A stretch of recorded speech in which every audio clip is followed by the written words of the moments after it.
Hello guys, you are welcome to my YouTube channel NK Nirala Classes. Myself NK Nirala Yadav.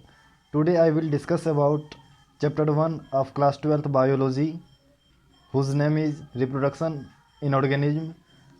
So you subscribe my YouTube channel NK Nirala Classes and share this video towards your friends and like this video. So friends, आज जो है मैं आप लोग को chapter 1 को detail में पढ़ाने वाला हूँ और इसमें जो भी इंपॉर्टेंट क्वेश्चंस होगा for objective purpose for subjective purpose वो भी मैं उसमें बताऊंगा। तो चलिए करते हैं। So let's start. So friends,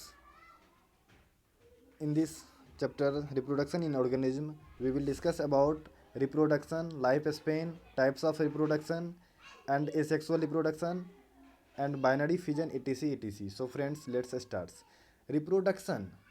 What is reproduction? Reproduction is a biological process of formation of new offspring from the pre-existing organisms. Reproduction क्या है? रिप्रोडक्शन एक बायोलॉजिकल प्रोसेस है जिसके माध्यम से न्यू ऑफस्प्रिंग का फॉर्मेशन होता है फ्रॉम प्री एग्जिस्टिंग ऑर्गेनिजम्स। जो ऑर्गेनिज्म प्री एग्जिस्टिंग है मतलब पहले से वो जो एग्जिस्ट है ऑर्गेनिज्म्स उससे न्यू ऑफस्प्रिंग का नई संतति का जो निर्माण होता है, इसी प्रक्रिया को रिप्रोडक्शन कहते हैं। Reproduction becomes a vital process without which species can not survive for long. It ensures continuity of species generation after generation as older individuals undergo senescence and ultimately they die. अब यहाँ पे आपको कहेगा कि reproduction क्यों ज़रूरी है, तो यह समझ लीजिए कि जब तक रिप्रोडक्शन नहीं होगा, when reproduction not takes place then species can not survive. उसके बाद जो है अगर रिप्रोडक्शन नहीं होगा तो स्पेसीज सर्वाइव नहीं करेगा, क्योंकि रिप्रोडक्शन ही एक ऐसा प्रोसेस है जिसके माध्यम से किसी भी स्पेसीज का जनरेशन ग्रो करता है और अल्टीमेटली वह, मान लीजिए कोई व्यक्ति है तो कोई पेरेंट्स है तो उसके संतति होंगे, फिर उसके संतति होंगे, फिर उसके संतति होंगे। ये क्या है? एक प्रोसेस है, बायोलॉजिकल प्रोसेस है। इसके बिना किसी भी स्पेसीज सर्वाइव, कोई भी स्पेसीज सर्वाइव नहीं कर सकता है, चाहे वो कोई भी फाइलम हो, कोई भी किंगडम हो, उसमें रिप्रोडक्शन होना आवश्यक है, बहुत ज़रूरी है स्पेसीज को सर्वाइव करने के लिए। तो आपको यहाँ पे पूछेगा कोई व्हाट इज़ रिप्रोडक्शन, एग्जाम में आएगा what is reproduction and define about reproduction. तो रिप्रोडक्शन क्या है? Reproduction is a biological process जिसके माध्यम से न्यू ऑफस्प्रिंग का निर्माण होता है। किससे? प्री एग्जिस्टिंग ऑर्गेनिज्म से। तो इसको अच्छा से समझ लीजिए, जो पहले से एग्जिस्ट है ऑर्गेनिजम्स उससे जो नई संतति का निर्माण होगा, नई ऑफस्प्रिंग का निर्माण होगा, उसी प्रक्रिया को हम लोग रिप्रोडक्शन कहते हैं। अब है लाइफ स्पेन। सिंपल सी बात है, लाइफ स्पेन, इसमें कोई भारी बात नहीं है, बहुत जल्दी समझ जाइएगा। The period from birth to natural death. जो पीरियड मतलब होता है उसका टाइम इंटरवल, जो बर्थ से नेचुरल डेथ मतलब उसकी प्राकृतिक मृत्यु होनी चाहिए, नेचुरल मृत्यु होनी चाहिए, of an organism represent it's life span. वही उसके लाइफ स्पेन को दर्शाएगा जो उसका नेचुरल डेथ होगा, ना कि किसी भी ऑर्गेनिज्म को लीजिए, किसी भी स्पेसीज को, सभी जीव को मार दीजिए, बोलिए कि यही इसका लाइफ स्पेन है। नहीं, उसकी नेचुरल डेथ होनी चाहिए। बर्थ से नेचुरल डेथ के बीच के जो टाइम इंटरवल है उसी को हम लोग लाइफ स्पेन कहते हैं। तो लाइफ स्पेन जो है of any organism varies from few days, कुछ दिन भी हो सकता है, और टू थाउजेंड्स ऑफ ईयर, हज़ारों साल भी हो सकता है। जैसे यहाँ पे बटरफ्लाई ले लीजिए, मॉस्क्यूटो ले लीजिए, ये सब क्या है? दिनों में आता है। जैसे बटरफ्लाई का 1 से 2 वीक है, वहीं आप मॉस्क्यूटो का लीजिएगा, मच्छर का, तो उसका भी 8 दिन शायद होता है। तो थाउजेंड ऑफ ईयर्स, यानी कि लाइफ स्पेन हज़ारों में भी हो सकता है और दिनों में भी हो सकता है। यहाँ पे बनियन ट्री इंपॉर्टेंट है, इसका जो है लाइफ स्पेन 200 से 500 साल तक होता है, या 300 से 500 साल तक, ये याद रखिएगा। उसके बाद है life types of reproduction. Types of reproduction, reproduction जो है आपको 2 प्रकार का होता है, ए सेक्सुअल रिप्रोडक्शन और सेक्सुअल रिप्रोडक्शन। तो इसमें हम लोग जानेंगे कि क्या है ए सेक्सुअल रिप्रोडक्शन और क्या है सेक्सुअल रिप्रोडक्शन। अब यहाँ पे क्या रहा है, when offspring is produce by single parent. जब ऑफस्प्रिंग प्रोड्यूस होगा सिंगल पेरेंट से, और इसमें या तो इन्वॉल्वमेंट होगी गैमीट की या नहीं भी होगी, इसी को हम लोग एसेक्सुअल रिप्रोडक्शन कहते हैं। बट इसमें टू अपोजिट सेक्स नहीं होगा, टू अपोजिट पेरेंट्स नहीं होगा, और पार्टिसिपेट्स जो इसमें फ्यूजन की प्रोसेस होगी ये भी नहीं होगा। तो उसी को हम लोग एसेक्सुअल रिप्रोडक्शन कहेंगे, जिसमें सिंगल पेरेंट से ऑफस्प्रिंग प्रोड्यूस होगा विथ और without involvement of gamete formation. Gamete का फॉर्मेशन हो भी सकता है और नहीं भी हो सकता है। यहाँ पे हम लोग जानेंगे when two parents opposite sex participates in reproduction process and also involves the fusion of male and female gametes, it is called sexual reproduction. Sexual reproduction में क्या होगा, सेक्सुअल रिप्रोडक्शन में दो अपोजिट पेरेंट्स जो है जो इसमें पार्टिसिपेट्स करेगा और इसकी जो रिप्रोडक्शन की प्रक्रिया होगी उसमें फ्यूज़न का प्रोसेस होगा, उसमें इन्वॉल्व करेगा फ्यूज़न का प्रोसेस, जिसमें मेल और फीमेल गैमिट्स क्या होगी अलग अलग। फीमेल गैमिट्स फीमेल से आएगी और मेल गैमिट्स मेल से आएगी, दोनों जब फ्यूजन करेगी तो इसी प्रोसेस को सेक्सुअल रिप्रोडक्शन कहते हैं, इसी प्रोसेस को सेक्सुअल रिप्रोडक्शन कहते हैं। अब हम लोग जानेंगे एसेक्सुअल रिप्रोडक्शन के बारे में। एसेक्सुअल रिप्रोडक्शन के बारे में, asexual reproduction usually followed by organisms with relatively simpler organisation, with relatively simple. तो इसमें जो है ऑर्गेनिजम्स क्या होगी, यानी कि ये जो इसकी जो ऑर्गेनाइजेशन है ये रिलेटिवली सिंपल होता है। किससे रिलेटिवली यहाँ पे दिया है, सेक्सुअल रिप्रोडक्शन से इसकी जो प्रक्रिया है वो सिंपल होती है, ठीक है। Offspring produce by single parent, इसकी जो ऑफस्प्रिंग प्रोड्यूस होती है वह सिंगल पेरेंट से होती है, ये तो पहले ही जान चुके हैं, क्योंकि सेक्सुअल रिप्रोडक्शन में सिंगल पेरेंट ही भाग लेते हैं विथ और without involvement of gamete formation. इसमें या तो गैमिट फॉर्मेशन होगा भी या नहीं भी। Offspring produce are genetically and morphologically similar to each other and to the parent. तो इसकी जो ऑफस्प्रिंग होगी वह जेनेटिकली भी और मॉर्फोलॉजिकली भी, यानी कि जीन रूप से भी, और इसकी जो बाहरी रूप है बाहरी रूप से भी क्या होगी, एक दूसरे के सेम होगी, एक दूसरे के सिमिलर होगी, ठीक है, एक दूसरे के सिमिलर होगी जेनेटिकली और मॉर्फोलॉजिकली। इसी को हम लोग क्लोन्स कहते हैं, इसे याद रखिएगा अच्छा से, क्लोन्स पूछा जाता है। Offspring produce are genetically and morphologically similar to each other and to the parent. जब पेरेंट के और खुद एक दूसरे के मान लीजिए ये दो पेरेंट है, ये दो इसका जो ऑफस्प्रिंग है और ये पेरेंट है, ठीक है। पेरेंट बड़ा होगा, छोटा नहीं, पेरेंट को बड़ा कीजिए, इधर जगह नहीं है, तो यहाँ पे, ठीक है। तो ये जो होगी ये इसकी क्लोन कहलाएगा, ठीक है। ये एक दूसरे के भी क्या होगा, सिमिलर होगा, और फिर अपने पेरेंट के भी सिमिलर होगा, इसी को हम लोग क्लोन्स कहते हैं, इस बात को याद रखिएगा, इम्पोर्टेंट है। अब यहाँ पे जानेंगे इन protista and monera the parent cells divide into two to give rise to new individuals. Thus in these organisms cell division is the mode of reproduction itself। तो यहाँ पे जो है सेल डिवीजन जो है किसमें, मोनेरा और प्रोटिस्टा ग्रुप में सेल डिवीजन के माध्यम से न्यू ऑर्गेनिजम्स का फॉर्मेशन होता है। अब यहाँ पे जान लीजिए सेल डिवीजन क्या होता है। सेल डिवीजन यानी कि सेल डिवाइड करता है, एक सेल डिवाइड कर गया, एक सेल डिवाइड, इसके जो न्यूक्लियस है, ये मान लीजिए इसका न्यूक्लियस है, ये न्यूक्लियस क्या हो गया, बड़ा हुआ, फिर आगे जा कर के यही दो भाग में बट गया, ठीक है। तो यह जो प्रक्रिया है यही सेल डिवीजन है। तो प्रोटिस्टा और मोनेरा जो है अपना सेल को डिवाइड करके क्या करता है, जो न्यू इंडिविजुअल्स है उसे निर्माण करता है। समझ गए होंगे यहाँ। अब चलिए हम लोग दूसरे चैप्टर में चलते हैं। अब दूसरा है binary fusion. Binary fusion in this method, binary fusion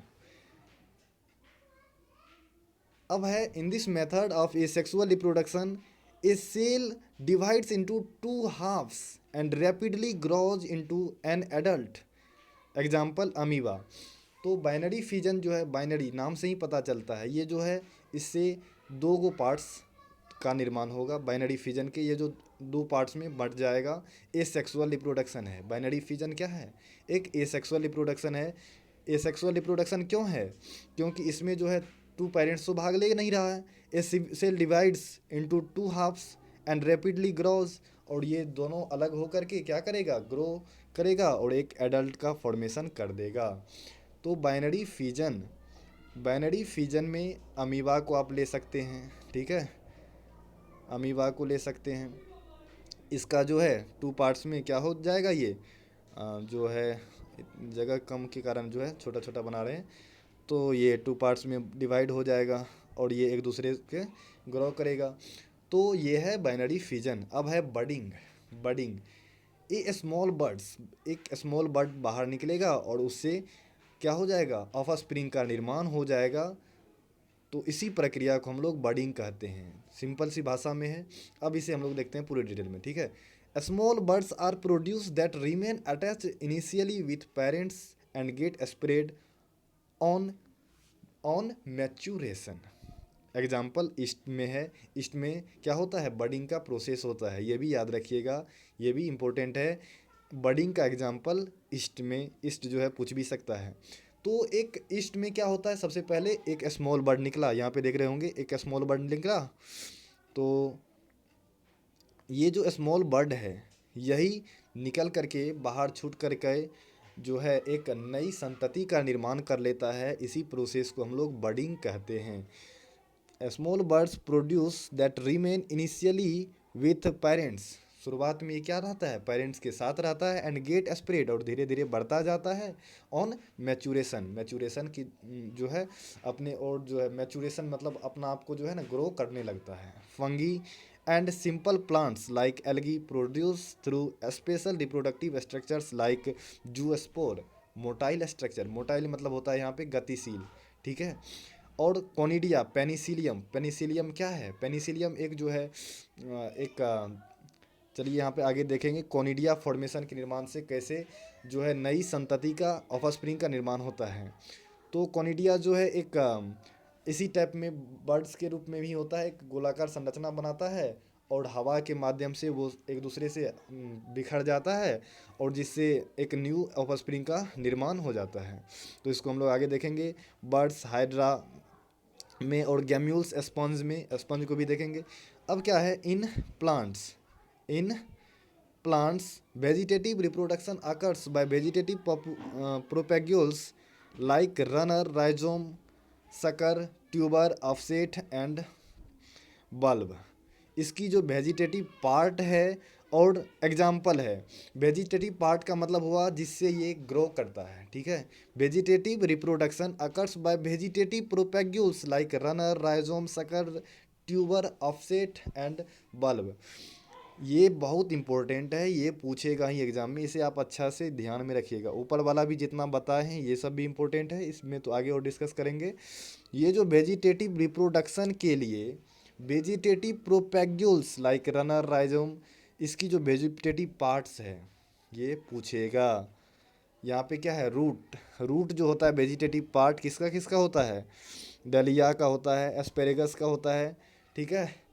तो ये भी याद रखिएगा। और यहाँ पे जो है ट्यूबर्स, पोटैटो एंड आर्टिकोक का, ठीक है। अब जो है बल्ब्स जो है गार्लिक का होता है और ऑनियन का होता है। राइजोम जो है गिंजर, टर्मेरिक, बनाना एंड ड्रायो ड्रायो ट्रीज का होता है, ठीक है। और जो है आपको कॉर्म्स जो है यहाँ पे तो कोलोकेसिया, इसको हम पूरा आप जो इसे याद कर लीजिएगा। इसे हम ज़्यादा टाइम देंगे तो टाइम वेस्ट हो जाएगा, ज़्यादा टाइम जो है इसमें नहीं दे रहे हैं। तो आप जो है इसे समझ लीजिएगा और याद भी रखिएगा क्योंकि ये एग्ज़ाम में पूछेगा ही। इसमें से कोई ना एक, कोई तो एक आएगा ही ऑब्जेक्टिव में। बल्ब्स, एगेव, लिली एंड इसका जो डायोसेरिया, इसमें बहुत ज़्यादा एग्जाम्पल है, एनसीईआरटी से ज़्यादा एग्जाम्पल है इसमें। तो इसे आप देखिएगा और इसमें इसको सभी याद कर लीजिएगा तो ये एग्ज़ाम में बन जाएगा। अब है वाटर हायसिंथ। इसे कहा जाता है टेरर ऑफ बंगाल, बंगाल का आतंक। अब देखिए ये है क्या, वाटर हायसिंथ है क्या।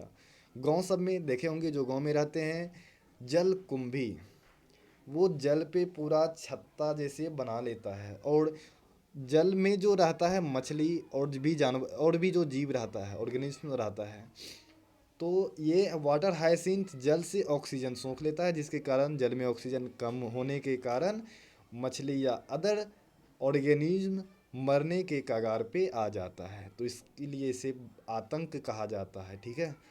तो चलिए देखते हैं। One of the most invasive weeds, invasive मतलब ये बहुत जल्दी में अपने आप को विस्तार कर लेता है। Grows wherever there is standing water, ये किस पे रहता है, वाटर पे, और ग्रो भी करता है, ठीक है। ड्रेन्स वाटर मतलब ये वाटर से क्या करता है, from water leads to death of fishes, water से ऑक्सीजन को खींच लेता है, जिससे जो है वाटर में ऑक्सीजन घट जाता है, जिससे फिश की मृत्यु हो जाती है। ये हम पहले समझा चुके हैं। Introduce in India because of its pretty flowers and shapes of leaves, इसे जो इंडिया में लाया गया, इसे क्यों लाया गया, क्योंकि इसकी जो सुंदर सुंदर फ्लावर्स देखा गया और शेप ऑफ लीफ, पत्ती की जो सुंदर सुंदर लीफ दिखा, इसीलिए आदमी क्या किया, इंडिया में भी इसे लेकर के आ गया। उसे क्या पता था कि ये एक दिन आतंक का रूप ले लेगा इंडिया में भी। अभी तक ये जो है एक बहुत बड़ी समस्या बनी हुई है जल के लिए, ठीक है। तो ये कहाँ से लाया गया, अदर कंट्री से लाया गया था। किस चीज़ से, किस चीज़ को देख करके, इसकी जो प्रेटी फ्लावर, जो सुंदर सुंदर फ्लावर्स है और शेप ऑफ लीव्स है, ये भी एग्जाम में आता है, इसे भी ध्यान से देख लीजिएगा। Vegetative propagation occurs at A phenomenal rate, इसकी जो फेनोमेनल रेट है, इसकी जो फेनोमेनल रेट है, ये वेजिटेटिव प्रोपेगेशन करता है, ठीक है। काफ़ी लगातार जो है ये अपने आप को वेजिटेटिव रिप्रोडक्शन करता है, वेजिटेटिव प्रोपेगेशन करता है, अपने आप को बढ़ाता है, ठीक है। तो ये किससे बढ़ाता है, आपको वेजिटेटिव प्रोपेगेशन से, वेजिटेटिव प्रोपेगेशन से, ये बात याद रखें। अब asexual reproduction is the most common method of reproduction in organism, organism जो में जो रिप्रोडक्शन होती है, ये एसेक्सुअल जो है रिप्रोडक्शन, ये मोस्ट कॉमन होता है। साधारणतः जो है एसेक्सुअल रिप्रोडक्शन के माध्यम से ही ऑर्गेनिज्म क्या करता है, रिप्रोडक्शन करता है। सो फ्रेंड्स, इस नेक्स्ट पार्ट को जो है मैं कल अगले वीडियो में डालूँगा। सो अगर ये वीडियो को आप लाइक कर दीजिए, और thanks for watching this video.